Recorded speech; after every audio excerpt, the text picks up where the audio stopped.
It was a shooting game like Doom. There were no cheat codes like in Doom and the graphics were far better, no pixelation or anything. It was a lot more complicated. Her screen flashed red and her gun began to shake on the screen as her view shifted vertical to horizontal. The words, "Fragged you accident girl," appeared on the screen. They did the same thing over and over until she got a handle on the controls and how the game worked. The next time they came around, she shot them with her shotgun and ran across the screen to a more defensible position. She pulled out the sniper rifle and just killed red team players for the rest of the class period. In Spanish she had to pay attention. She was lost most of the class because the teacher taught it in Spanish. If only the teacher taught German instead. She could ace that, or at least relearn it. The Spanish teacher asked Leah something and she nodded and said, "Sigh." Then she asked Deborah the same thing. She took a 50-50 chance and said, "Sigh." The teacher seemed pleased by her remark. Everyone, conversations are due next week. Allison and Leah volunteered to go first, so they get 5 bonus points. We will have a test next Friday. You should be able to handle it easily. It is on chapter 18 in your book. The bell rang and Deborah hurried to study hall. She got the pre-calculus done fairly quickly and was about to pull Brave New World out to read, but the bell rang. She hurried to the bus. At least she had the weekend to get caught up. She hoped she could make it through Spanish and graduate. On the bus ride home, Leah seemed excited.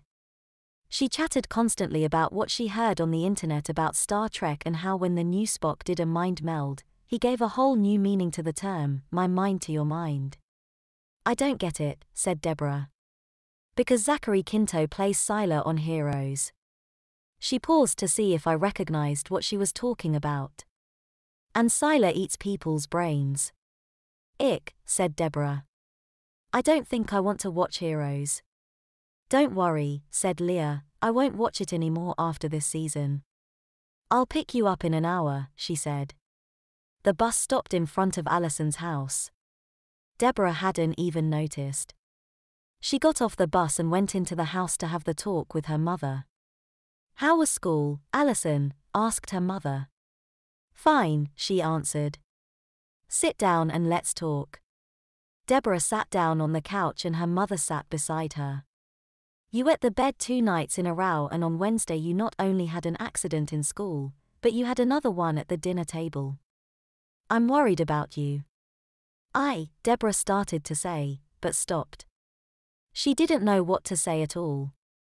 She was going to be grounded, she knew it, and then she would do horrible in Spanish and maybe not get into college.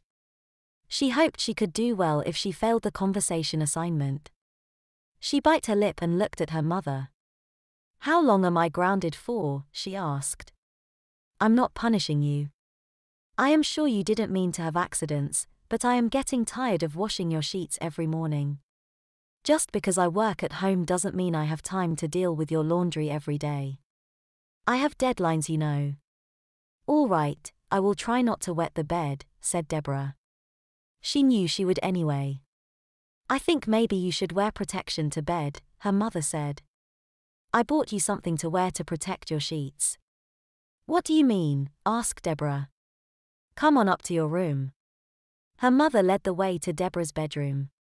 On her bed was a package of Depends. There is no way I am going to wear diapers, said Deborah.